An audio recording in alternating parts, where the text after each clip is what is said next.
Assalamualaikum warahmatullahi wabarakatuh. Welcome to Hyuyin Channel. Seperti biasa, Mimin akan menceritakan kisah kepahlawanan Chu Xingyun dalam anime Spirit Sword Shofrek. Selamat menyaksikan. Ketika Si Yue masuk, dia diterima oleh Dan Lao sebagai murid pribadi. Meskipun Zhu Dachang tidak diakui sebagai murid ketika ia pertama kali memulai, Duan Lao masih menerimanya sebelum bencana lautan dimulai. Sebagai murid pribadi Duan Lao, Zhu Dachang tidak akan tanpa cahaya perak. Hanya saja Zhu Dachang menggunakan rintangan pemecah cahaya kelas 3 perak, yang satu tingkat lebih rendah dari Si Yue. Justru karena ini tingkat tubuh Zhu Dachang saat ini juga lebih rendah daripada Si Yue. Apalagi apakah itu Zhu Dachang atau Si Yue. Dibandingkan dengan Zhu Hengyu, yang menggunakan pil pemecah cahaya perak kelas 9, jauh lebih buruk. Zhu Hengyu sekarang sangat dekat dengan 39 setan. Menghadapi celah seperti itu, Zhu Dachang tampaknya telah terbuka. Dia tidak peduli tentang ini sama sekali. Zhu Hengyu berbicara dengan Zhu Dachang tentang berita itu kepada Si Yue. Setelah mendengar berita Zhu Hengyu, Zhu Dachang terkejut. Namun segera, Zhu Dachang merasa lega. Berpikir terlalu banyak sebenarnya tidak berguna. Tidak peduli berapa banyak musuh yang ada, itu hanyalah tentara yang menutupi air.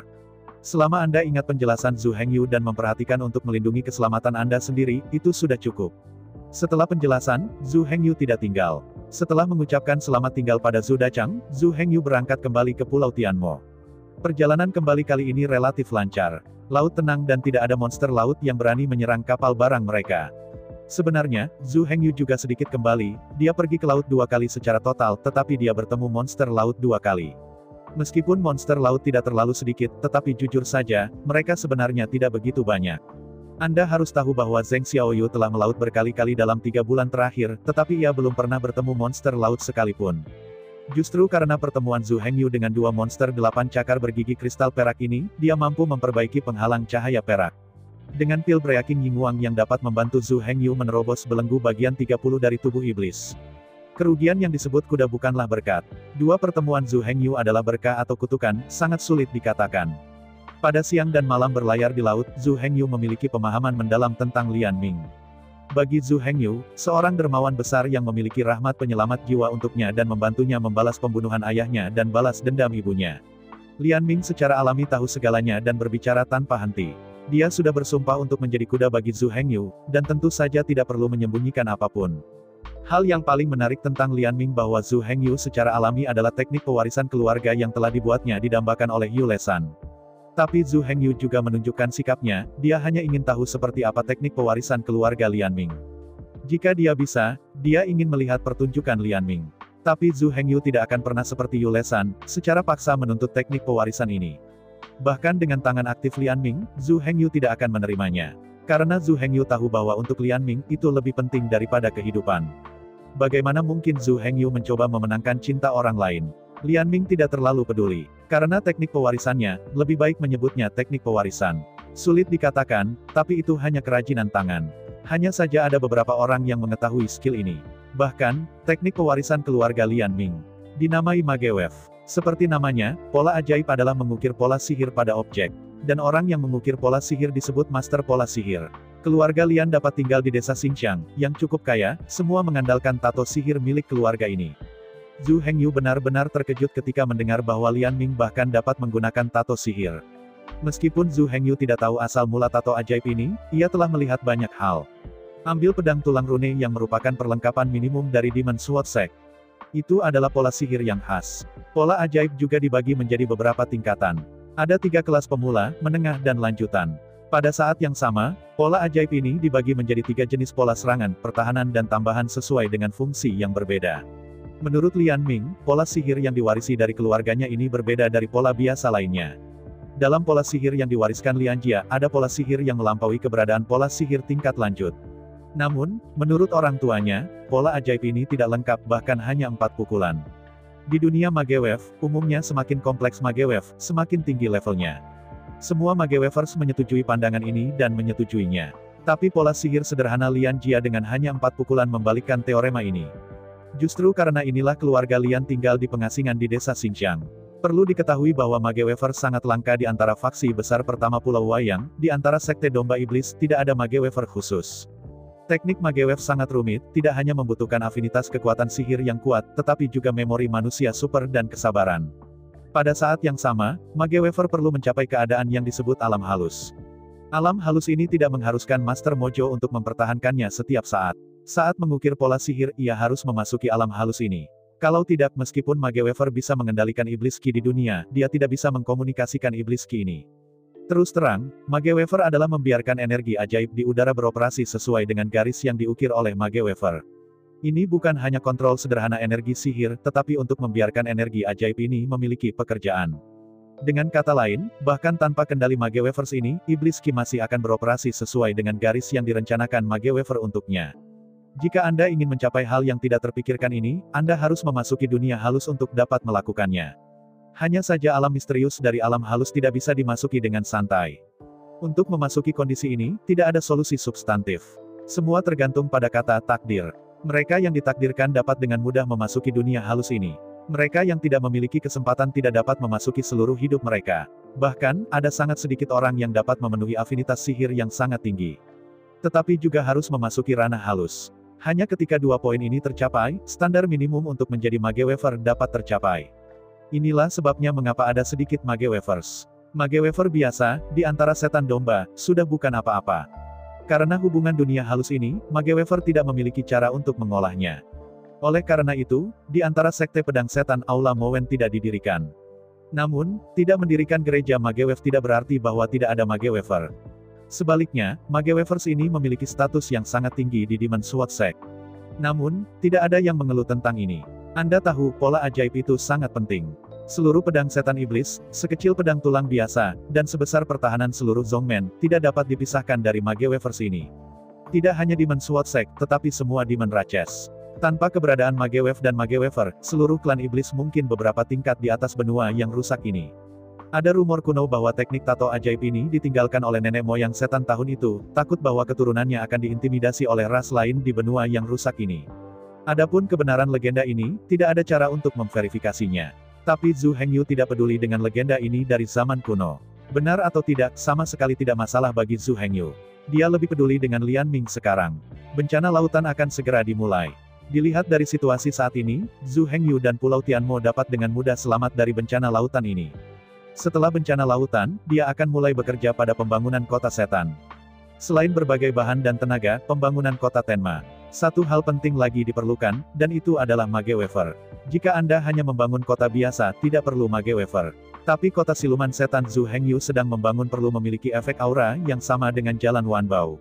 Untuk mencapai efek ini, mage wafer sangat penting. Seperti kata pepatah, tidak ada tempat untuk pergi jika Anda menembus sepatu besi. Pencarian mage wafer telah menjadi agenda sejak hari Zhu Hengyu berencana untuk mulai membangun kota iblis. Hanya saja mage wafer terlalu langka. Zheng Xiaoyu telah keluar selama lebih dari 3 bulan, dan dia bahkan tidak menemukan mage wafer. Sekarang Zhu Hengyu tidak hanya menemukan seorang mage wafer, tetapi mage wafer juga menjadi pelayan yang keras kepala kepadanya. Saya harus mengatakan bahwa nasib benar-benar luar biasa. Setelah mengetahui bahwa Lian Ming adalah master tato ajaib, Zhu Hengyu telah mengatur karyanya selama beberapa tahun ke depan. Dan Lian Ming tidak tahu nasib tragisnya di masa depan, dan dia masih berbicara dengan Zhu Hengyu tentang pembelajarannya tentang Mowen. Bahkan, sebagai sebuah keluarga yang mewarisi mage wave dari generasi ke generasi, biasanya memiliki anak sebanyak mungkin untuk memastikan bahwa warisan tidak akan terganggu.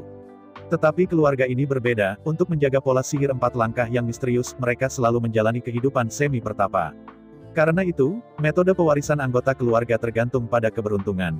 Jika anak pertama dapat diwariskan, mereka hanya akan memiliki 1 anak.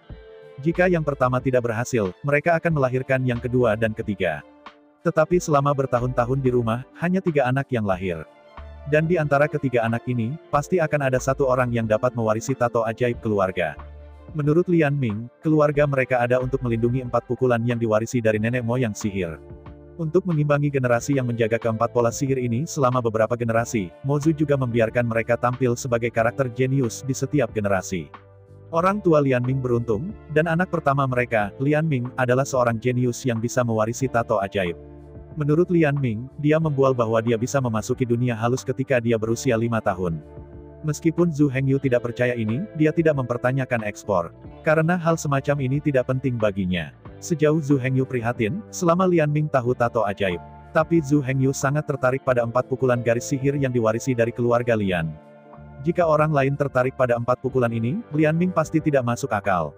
Ada banyak orang yang tertarik pada 4 pukulan mah, berapa umurmu? Tetapi jika Zhu Hengyu tertarik pada 4 guratan, itu akan berbeda. Anda tahu, jika Zhu Hengyu tidak menyelamatkannya, keempat pukulan dari pola sihir ini mungkin benar-benar hilang karena kematiannya.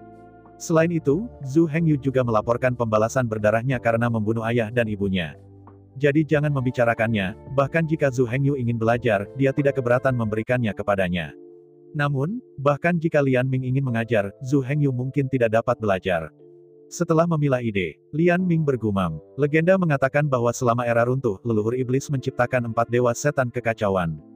Keempat dewa iblis yang kacau menekan timur, barat, selatan dan utara, dan tanah keempat kutub.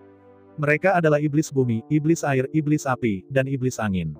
Keempat Chaos Demon Gods ini semuanya memiliki kekuatan Chaos. Namun secara keseluruhan, karakteristik keempat dewa iblis itu berbeda. Di antara mereka, setan bumi lebih fokus pada pertahanan bumi. Setan air lebih fokus pada kehidupan sistem air. Iblis api lebih fokus pada penghancuran pemadam kebakaran. Iblis angin lebih fokus pada kecepatan angin. 4 Chaos Demon God menekan 4 kutub dan mengendalikan kekuatan keempat kutub. Berdasarkan pemahaman kekuatan keempat kutub, Mozu menciptakan bumi, air, api, angin, dan 4 pola bawaan. Omong-omong, seseorang mungkin bingung. Komposisi material dunia ini bukanlah emas, kayu, air, api, bumi, angin, guntur, cahaya, kegelapan, racun, waktu, ruang. Apakah ada total 12 energi atribut? Pemahaman ini tidak bisa dikatakan salah. Namun pada kenyataannya, gaya 4 kutub tidak merujuk pada sifat-sifat materi. Kekuatan keempat kutub sebenarnya mewujudkan bentuk fisik. 4 kutub bumi, air, api, dan angin. Sistem bumi merupakan bentuk padat. Sistem air mewakili bentuk cair. Sistem kebakaran mewakili bentuk ion. Sistem angin mewakili bentuk gas. Keadaan padat, cair, gas, dan ion adalah 4 bentuk dasar materi. Oleh karena itu, kekuatan keempat kutub tidak ada hubungannya dengan energi atribut, tetapi pada kenyataannya, itu bukan hal yang sama. Pola sihir 4 langkah yang diwarisi dari keluarga sebenarnya bisa disebut pola sihir 4 tiang, atau pola sihir 4 fase. Pola sihir 4 langkah sebenarnya hanya nama lokal. Alasan mengapa disebut 4 pukulan Ma adalah murni karena hanya ada 4 pukulan total. 1 pukulan, 2 pukulan, 3 pukulan api, 4 pukulan runtuh. Masing-masing dari 4 pukulan memiliki penggunaan yang unik. Di antara mereka, pola setan tanah dapat diukir pada bangunan untuk meningkatkan kekuatan kekaisaran bangunan. Pola iblis air dapat diukir pada tubuh untuk meningkatkan vitalitas beku. Pola iblis api dapat diukir pada senjata untuk meningkatkan kekuatan destruktif mereka. Pola sihir angin dapat diukir pada baju zirah untuk meningkatkan kecepatan biksu. Mendengarkan penjelasan Lian Ming, Zhu Hengyu tidak bisa menahan senyum pahit. Meskipun Lian Ming tidak keberatan menunjukkannya kepada Zhu Hengyu, jelas bahwa itu tampaknya tidak memiliki syarat untuk ditampilkan sekarang. Pola iblis bumi harus diukir pada bangunan agar menjadi efektif. Parit air harus diukir pada kulit beku itu sebelum menjadi efektif. Pola sihir api dan pola sihir angin harus diukir pada baju besi dan senjata. Jelas kondisi saat ini tidak cocok. Meski kapal perang itu sendiri sebenarnya bisa dianggap sebagai bangunan. Tapi untuk mengukir kapal perang, butuh waktu terlalu lama. Setelah menunggu ukiran Lian Mingwen selesai, saya khawatir saya sudah kembali ke Pulau Setan. Adapun senjata dan baju besi, tak usah dikatakan lagi. Di tubuh Zhu Hengyu, kecuali pedang sihir haus darah, dia tidak punya senjata dan baju besi sama sekali.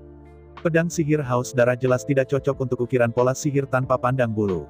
Pada akhirnya, hanya daging Zhu Hengyu yang tersisa. Masalahnya sekarang adalah Zhu Hengyu tidak mampu melakukan semua jenis tato. Bukannya kamu tidak percaya pada Lian Ming, bahkan jika Zhu Hengyu ingin mendapatkan tato dengan pola ajaib, maka dia harus mempelajarinya dengan cermat.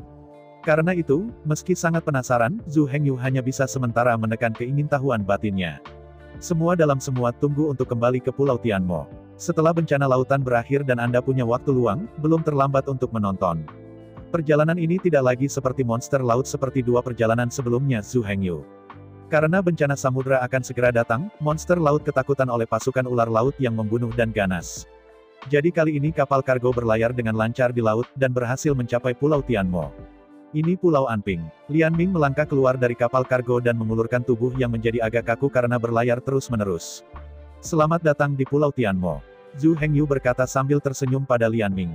Sekarang Lian Ming telah menjadi pelayan Zhu Hengyu, dan sekarang telah mencapai Pulau Tianmo, tidak perlu menyembunyikannya dari masalah ini. Pulau Tianmo, aku ingat itu disebut Pulau Anping.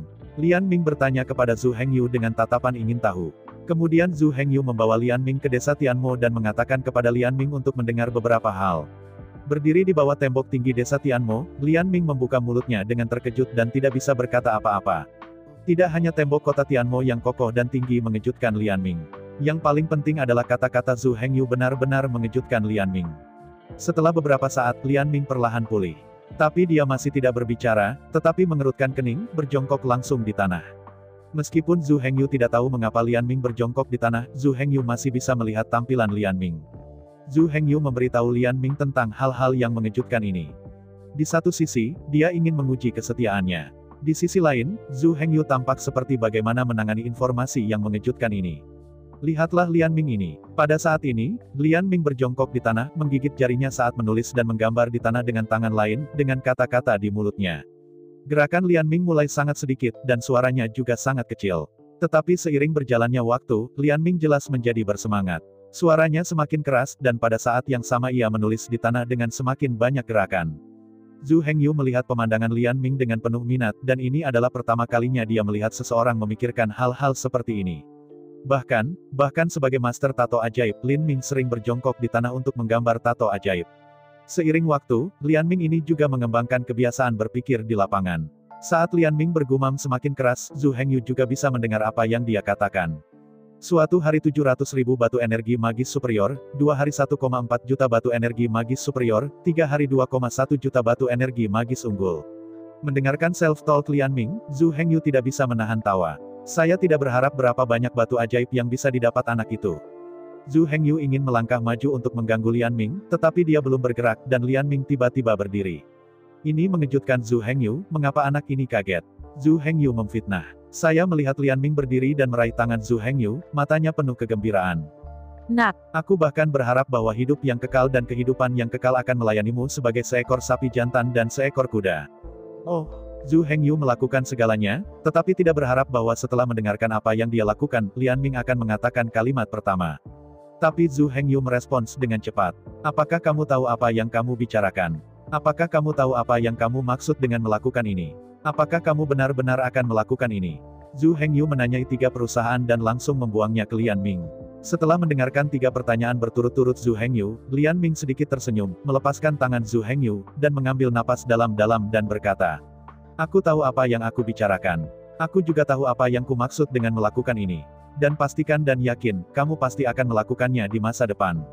Berbicara, Lian Ming berlutut di depan Zhu Hengyu, mengetuk 3 kepala, dan kemudian memandang Zhu Hengyu dengan wajah serius dan mata yang tegas. Aku bahkan berharap bahwa hidup yang kekal akan melayani Zhu Hengyu sebagai kuda dan kuda.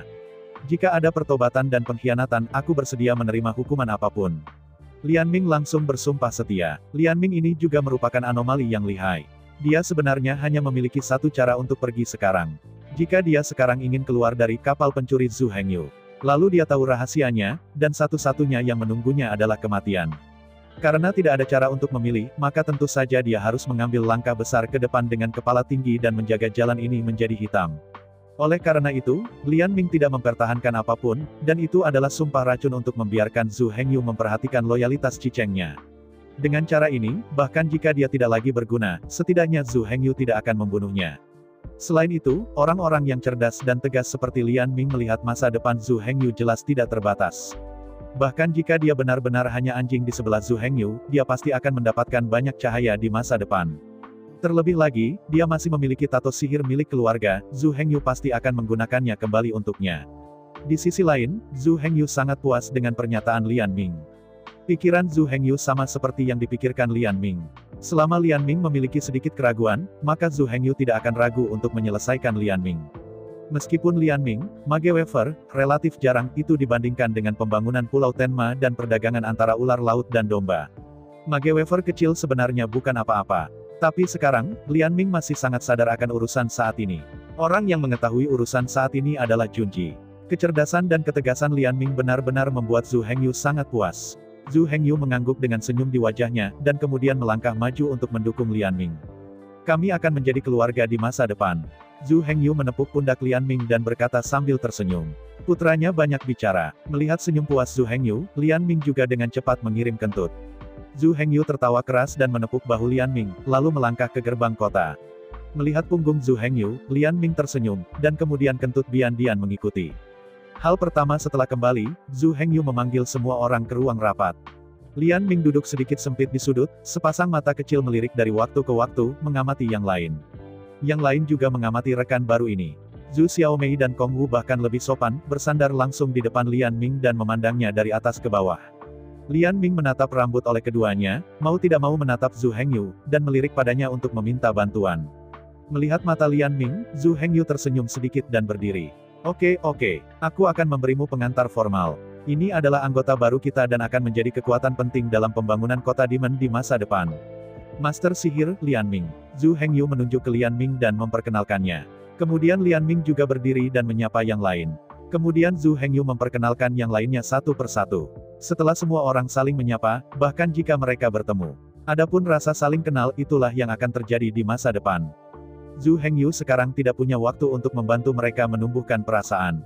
Saya telah berlayar di laut selama 2 hari 2 malam menurut air asli, bencana laut akan segera datang. Tugas yang paling mendesak sekarang adalah mengatur semua persiapan sebelum perang. Mereka tidak tahu karena terlalu spesifik. Chang Sui sangat tepat setelah dapat memberitahu 3 hari. Adapun apakah itu pagi atau sore atau malam 3 hari kemudian, dia tidak yakin. Saat ini 2 hari telah berlalu. Dengan kata lain, mulai sekarang, bencana samudera dapat dimulai kapan saja. Oleh karena itu, mereka sekarang harus memasuki keadaan siaga penuh untuk berjaga-jaga terhadap serangan ular laut setiap saat. Semua pekerjaan sebelum perang diatur dengan sempurna oleh Kepala Desa Tua dan Zheng Xiaoyu. Dengan pengalaman Kepala Desa Lama dan kebijaksanaan Zheng Xiaoyu, Zhu Hengyu sangat lega. Pada saat ini, dia hanya bertanya tentang pengaturan khusus secara rinci. Sebagai komandan tertinggi, meskipun dia hanya disebutkan namanya, dia masih harus mengetahui semua detailnya. Setelah mendengarkan laporan Zheng Xiaoyu dan Kepala Desa Tua, Zhu Hengyu benar-benar puas. Setelah itu, semua orang diberhentikan dan membuat persiapan akhir sebelum perang. Zhu Xiaomei, Jian He, Zheng Xiaoyu dan Gao Pengyi juga mulai menyesuaikan status mereka, berusaha untuk menyesuaikan status ke puncak. Karena pertempuran ini, mereka berempat adalah kuncinya. Terutama rekonsiliasi energi magis Zhu Xiaomei sangat penting. Keenam iblis yang dipimpin oleh Kong Wu mulai melakukan pekerjaan inspeksi terakhir. Mereka harus sepenuhnya memastikan bahwa semua pertahanan di desa telah mencapai yang terbaik. Kepala desa yang lama masih duduk dengan kokoh di markas dan mengkoordinasikan segalanya. Lian Ming berpikir tentang mengenal topografi dan situasi desa. Akibatnya, dia berjalan ke dinding dan tidak bisa berjalan di jalan. Karena dinding kosong ini benar-benar menggelitiknya. Dia bisa memahat setiap pola ajaib di tembok tinggi. Tapi itu pasti mustahil baginya untuk mengukir seluruh dinding dengan pola sihir dalam sehari. Jadi pada akhirnya ia memilih untuk memulai di gerbang dengan pertahanan terlemah. Para penjaga di desa tidak tahu apa yang dilakukan Lian Ming di gerbang kota, dan Ben ingin maju dan berhenti. Hasilnya dihentikan oleh Zhu Hengyu, dan Zhu Hengyu juga langsung menyerahkan penjaga ini ke Lian Ming.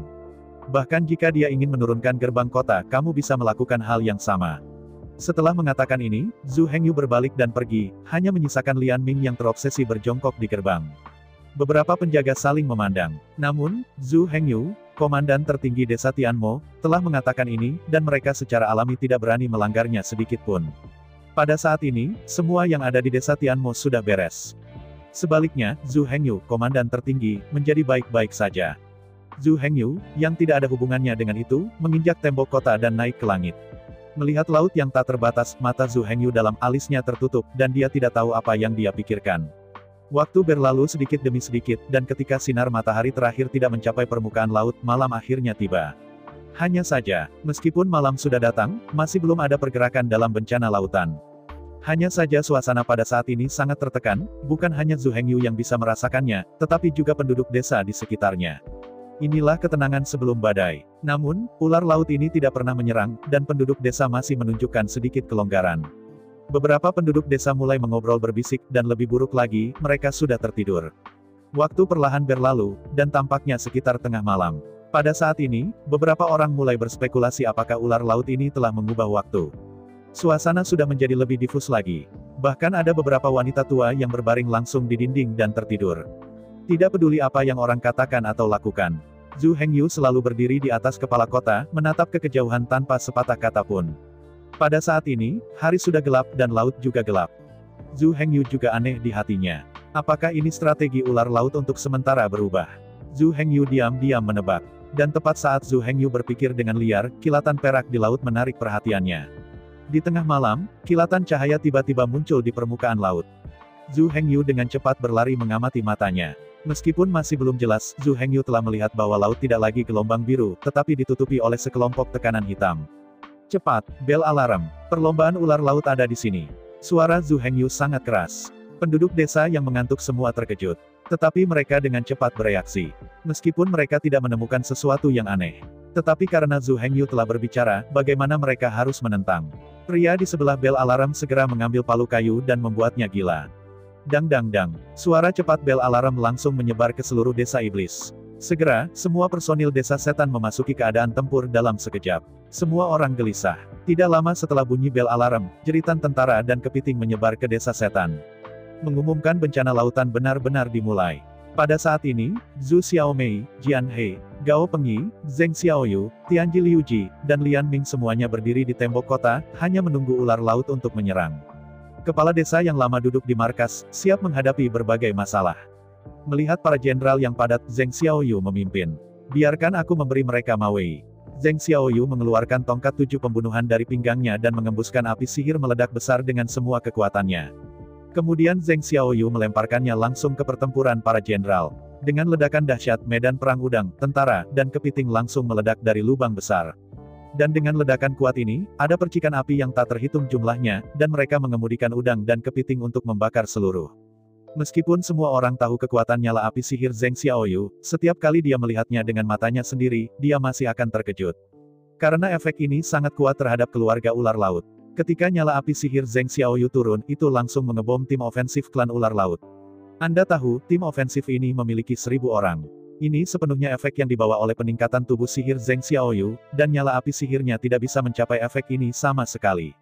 Melihat api sihir Zheng Xiaoyu yang meledak, semua orang mulai mencoba. Terutama mereka yang mundur dan berlatih hari ini sudah bersemangat untuk mengalami hasil dari latihan hari ini. Tianji Liuji adalah yang pertama menolak impuls di dalam hatinya, dan dia memimpin dalam melompat dari tembok kota dan berkelahi dengan tentara. Setelah pembentukan mereka berenam, mereka sudah sangat kuat. Ditambah lagi Zhu Hengyu yang menyebutkan formasi mereka. Kali ini, kekuatan bertarung Tianji Liuji telah berlipat ganda. Udang, tentara, dan kepiting ini akan berada di tangan Tianmo Liuji, seperti halnya memotong melon dan sayuran. Hanya dalam beberapa napas, mereka membunuh lebih dari 100 udang, tentara, dan kepiting. Melihat situasi ini, sisa orang-orang melompat dari tembok kota dan mulai berkelahi dengan tentara. Pada saat ini, hanya Zhu Hengyu, Zhu Xiaomei dan Lian Ming yang tersisa di tembok kota. Sekarang pertempuran baru saja dimulai dan tidak ada yang terluka, jadi Zhu Xiaomei belum sibuk. Lian Ming ingin mengamati, meskipun ia berada di desa Xinxiang, sering membela diri melawan ular laut. Tetapi di desa iblis ini, dia adalah yang pertama kalinya. Dia ingin melihat apa perbedaan antara ular laut yang menyerang desa iblis dan desa Xinxiang yang menyerang. Poin lain, Lian Ming ingin melihat seberapa kuat desa Tianmo. 600 prajurit dengan 30 tubuh tersegmentasi. Kekuatan tempur langsung menumpulkan Lian Ming. Ada 600 tentara, apalagi 3 ular laut. Menurut perkiraan Lian Ming, bahkan jika 10 ular laut datang, mereka mungkin tidak dapat menghancurkan desa iblis ini. Zhu Hengyu memandang Lian Ming dengan ekspresi terkejut, tersenyum sedikit, dan berkata, "Jangan lihat di sini yang belum pernah kamu lihat sebelumnya. Dibandingkan dengan para prajurit ini, kamu harus peduli dengan gerbang itu dulu." Meskipun waktunya agak terburu-buru, Lian Ming masih mengukir puluhan rune defensif di gerbang desa Tenmon. Ketika dia mendengar gerbang kota, Lian Ming segera menarik ekspresi terkejut dan berkata dengan bangga, "Tuan, yakinlah, aku masih percaya pada gerbang ini. Kamu tidak bisa membiarkan mereka menjaga gerbang. Jika serangan keluarga ular laut ini dapat menembus gerbang kota, aku akan menggunakan tubuhku untuk memblokir keluarga ular laut itu." "Oh." Mendengarkan pernyataan percaya diri Lian Ming, Zhu Hengyu mempertanyakan, "Kamu yakin?" Zhu Hengyu membenarkan lagi, "Aku tidak berani mengatakan hal lain. Aku hanya merasa yakin tentang Limo dalam hal ini. Meskipun waktunya singkat, itu tidak berarti aku tidak bisa menggambar garis sihir pertahanan yang bagus. Selusin pola ajaib ini akan bertahan setidaknya 12 jam. Lian Ming menepuk-nepuk dadanya dengan keras. "Oke, kalau begitu mari kita coba." Zhu Hengyu juga seorang seniman yang berani dan langsung setuju dengan permintaan Lian Ming. Kemudian dia berdiri di dinding dan memerintahkan para prajurit yang menjaga tembok dengan keras dan pindah ke tempat lain. Gerbang tembok kota itu langsung kosong. Prajurit udang dan kepiting mulai menyerang gerbang kota dengan panik, mencoba menerobos gerbang kota. Hanya saja masing-masing pukulan mereka, meskipun mereka menabrak, membuat Mars berhamburan. Namun nyatanya, serangan mereka tidak jatuh ke tempatnya. Setiap serangan tampaknya sangat solid, tetapi pada kenyataannya, serangan mereka diblokir oleh perisai cahaya hitam. Perisai cahaya hitam ada di depan gerbang. Hanya satu jari dari gerbang kota, sepertinya tidak terlalu kuat. Tapi biarkan udang, tentara, dan kepiting itu dibombardir, perisai cahaya hitam masih setinggi gunung Tai. Udang dan prajurit ini tidak akan menyerang gerbang kota, bahkan gerbang kota.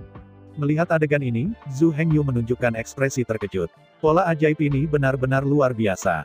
Mendengar pujian Zhu Hengyu, Lian Ming tersenyum percaya diri, dan kemudian berkata, Xie Gongzi memuji. Melihat gerbang kota bukanlah halangan, Zhu Hengyu melihat tempat lain.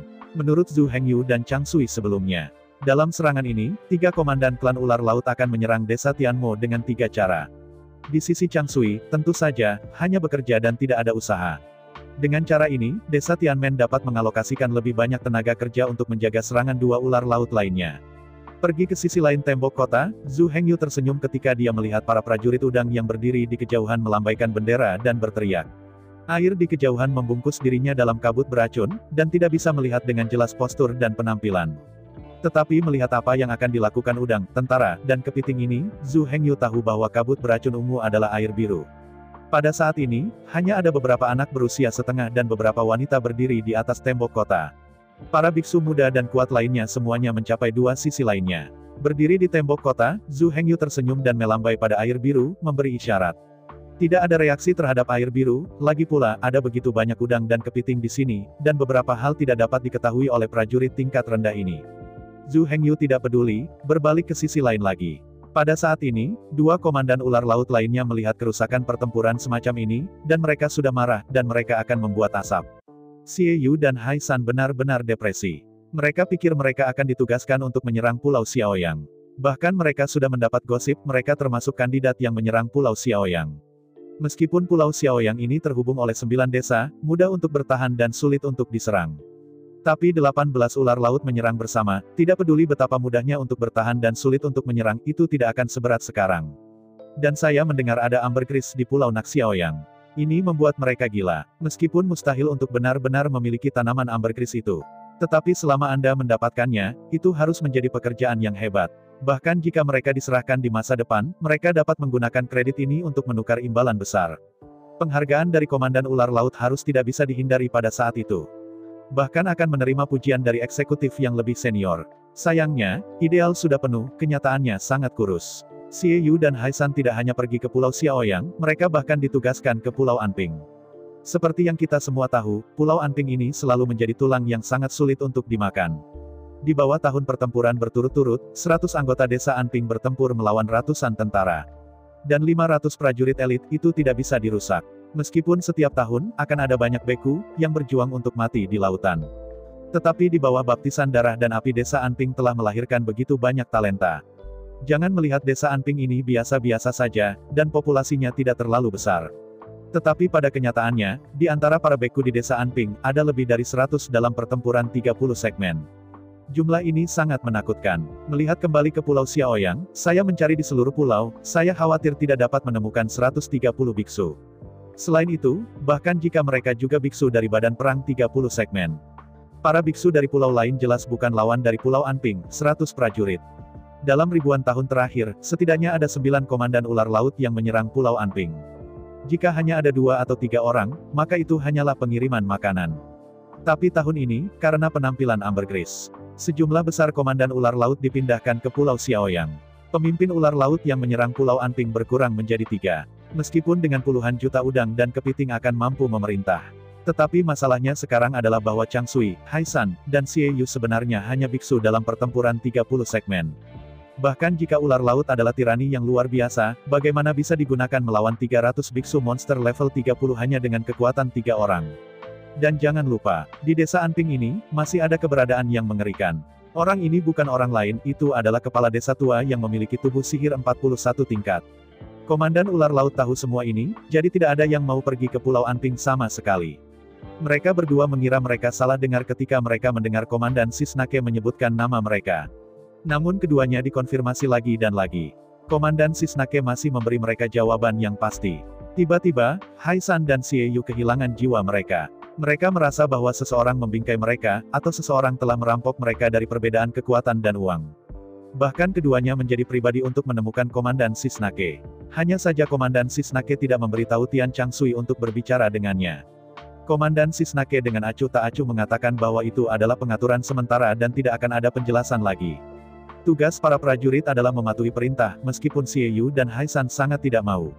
Tetapi pada akhirnya, mereka berdua tidak punya pilihan selain menerima kenyataan ini. Xie Yu dan Haisan, yang ingin mengambil Pulau Anping kehabisan napas. Hasilnya tidak terpikirkan, keluar dari amarah, dan dikalahkan oleh orang lain. Di Pulau Anping, awalnya ada 100 prajurit dengan 30 tubuh tersegmentasi. Xie Yu dan Haisan juga tahu bahwa mereka bukan lawan. Jadi strategi yang mereka adopsi adalah menembakkan kekuatan penuh begitu mereka muncul, dan langsung menyerang. Xie Yu dan Haisan, mereka tidak berusaha menghancurkan desa Anping, hanya untuk membunuh beberapa penduduk desa lagi. Secara khusus, keluarga domba iblis dari tubuh iblis 30 segmen sangat baik untuk keluarga ular laut. Keduanya ingin mengejutkan desa Anping, dan orang-orang yang membunuh beberapa setan di paragraf ke-30 mundur sementara. Namun, mereka tidak pernah berpikir bahwa di desa Anping, ketika mereka tidak tahu kapan, mereka tiba-tiba melompat keluar dari lebih dari 500 prajurit di bagian ke-30 dari tubuh sihir. Ini 500 orang dan 100 orang asli bersama-sama, ada 600 tentara. Kekuatan tempur 600 prajurit di 30 segmen prajurit sangat berbeda dari 100 prajurit. Awalnya, 100 prajurit hampir tidak bisa menjaga di bawah tembok kota. Tapi 600 pejuang ini berbeda, mereka tidak hanya dapat tinggal di bawah kota, mereka bahkan dapat bergegas ke pertempuran ular laut. Melihat 30 segmen prajurit yang bergegas untuk membunuh di barisan pertempuran ular laut, Haisan dan Xie Yu sudah marah. Dan ini bukan hal yang paling mengganggu mereka, dan apa yang membuat mereka berdua paling menginspirasi adalah bahwa gerbang yang tidak dijaga oleh sisi itu. Pada tahun-tahun sebelumnya, gerbang kota adalah area utama perang ofensif dan defensif. Tapi ini adalah area kunci, desa Anping tahun ini belum tinggal. Awalnya ini adalah sesuatu yang membuat mereka sangat gembira. Bahkan berapapun biayanya, mereka membiarkan semua udang, kepiting, dan jenderal yang bisa mengepung 600 prajurit dan 30 tentara segmen semuanya menyerang gerbang kota. Hanya menyisakan sebagian udang dan kepiting akan menahan mereka. Sangat disayangkan bahwa dengan munculnya perisai hitam solid, rencana di hati mereka benar-benar hancur. Kali ini taktiknya salah, menyebabkan mereka rugi besar. Jika mereka tidak menyerang gerbang, mereka akan mencoba yang terbaik untuk mengepung 600 prajurit dari tubuh iblis ke-30. Meskipun tidak mungkin untuk mencapai apapun, itu setidaknya situasi yang merata. Tapi gerbang yang tampaknya hilang membiarkan Haisan dan Xie Yu melihat peluang. Mereka mengerahkan sejumlah besar pasukan untuk menyerang gerbang kota. Hanya hasil akhirnya adalah gerbang kota tidak terluka, dan prajurit yang tersisa yang melawan 600 tentara juga terbunuh. Pada saat ini, Haisan dan Xie Yu sudah membenci klan domba iblis yang licik ini. Hanya saja mereka tidak punya waktu untuk menghadapi situasi di medan perang, karena dua bayangan bergegas ke arah mereka. Kedua bayangan itu dilarikan sampai mati di garis pertempuran yang penuh dengan udang, tentara, dan kepiting. Saya melihat salah satu dari dua tokoh ini, kecepatannya sangat cepat, semua udang dan kepiting akan terbunuh oleh satu pukulan. Bahkan udang dan kepiting itu tidak akan tahu apa yang terjadi. Angka ini hanya Jian He. Sosok lainnya, yang sedang menuju gunung laut, membuat orang melihat dengan jelas. Saya melihat seorang pria yang kuat dan kokoh, melambaikan parang yang besar, dan keluar dengan marah dalam pertempuran ular laut. Selama itu di mana parang lewat, tidak diragukan lagi itu tidak jelas. Udang dan kepiting yang terkena parang akan berubah menjadi puree daging segera di bawah kekuatan besar itu.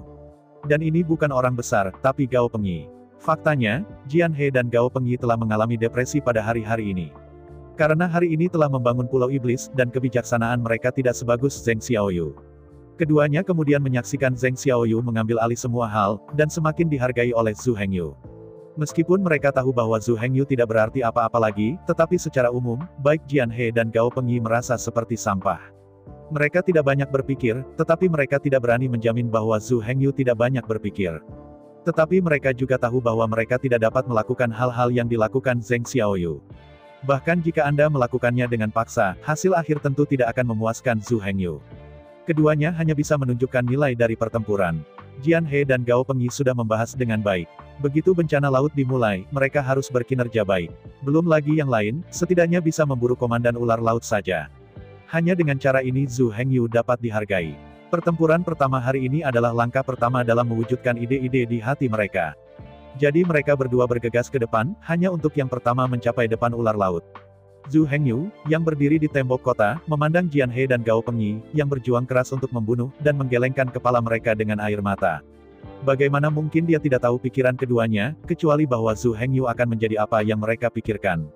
Industri seni berspesialisasi. Zhu Hengyu sudah lama tahu bahwa kekuatan Gao Pengyi dan Jian He ada di medan perang, bukan dalam perhitungan strategi. Bahkan, Jian He dan Gao Pengyi juga tahu ini.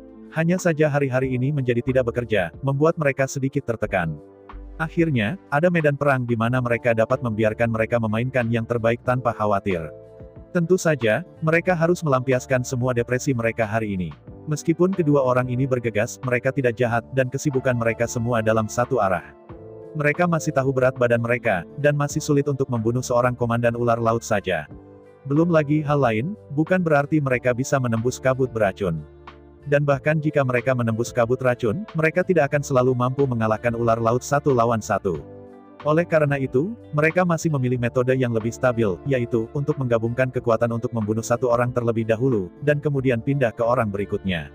Dengan cara ini mereka setidaknya dapat menjamin pembunuhan nyata komandan ular laut. Arah Jian He dan Gao Pengyi bergegas melewati saat ini adalah persis di mana Xie Yu berada. Pada saat ini Xie Yu juga menemukan Jian He dan Gao Pengyi. Saya melihat sudut mulut Xie Yu sedikit terangkat, bukan saja dia tidak merasa takut, tetapi dia juga cukup tenang. Di mata Xie Yu, kedua orang ini tangguh, tetapi mereka sama sekali bukan lawannya. Jian He lebih cepat dari Gao Pengyi, dan dia pertama kali datang ke depan Xie Yu. Namun, karena kabut beracun, Jian He mengambil pil detoksifikasi sebelum bergegas ke kabut beracun ungu.